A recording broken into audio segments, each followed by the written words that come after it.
కర్కాటక రాశి.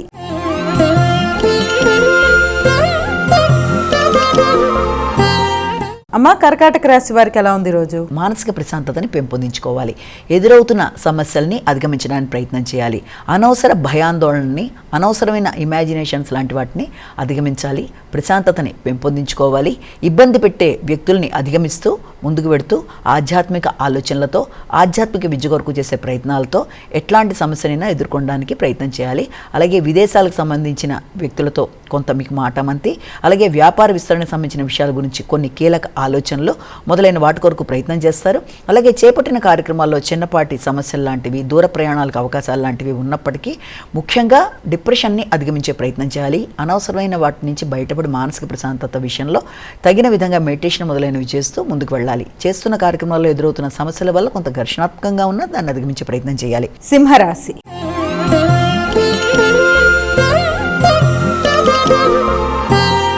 అమ్మ, సింహరాశి వారికి ఎలా ఉంది రోజు? సాంఘిక సంబంధాల విషయంలో ముఖ్యంగా స్నేహ సంబంధాలను పెంపొందించుకోవడానికి, విదేశాల్లో ఉండే స్వదేశీ మిత్రులతో చర్చించడానికి సంబంధించిన అనుకూలమైన సమయంగా భావించవచ్చు.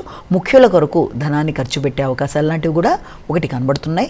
అంతేకాకుండా మీ భాగస్వామితో కలిసి ఆలోచనలు, చర్చలు చేయడం, వ్యాపార విస్తరణ కొరకు ఆలోచనలు చేయడం మొదలైనవి ఉన్నప్పటికీ కూడా వ్యాపార విస్తరణ కొరకు ధనాన్ని ఖర్చు పెట్టే వైనంలో మాత్రం తగిన జాగ్రత్తలతో ఆచితూచి వ్యవహరిస్తూ ముందుకు వెళ్ళాలి.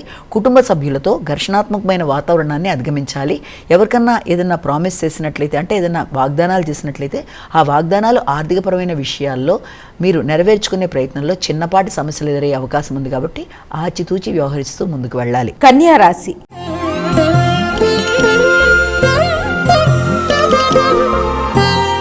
అమ్మ, కన్యారాశి వారికి ఎలా ఉంది రోజు? కన్యారాశి వారి విషయాన్ని తీసుకున్నట్లయితే కన్యారాశి వారికి వ్యక్తులతో ఆశించిన విషయాలలో ప్రత్యర్థుల మీద విజయం కావచ్చు, పూర్వపు రుణాలు తీర్చుకునే విషయం కావచ్చు, అలాగే విద్యకు సంబంధించిన విషయాల్లో అధిక శ్రమతో, ఒత్తిడితో అనుకున్న ఫలితాలు సాధించడానికి అన్నిటికీ తగిన సమయంగా కూడా దీన్ని మనం భావించవచ్చు. నూతన మైత్రి బంధాల విషయం మీద అధిక శాతం దృష్టి కేటాయిస్తారు.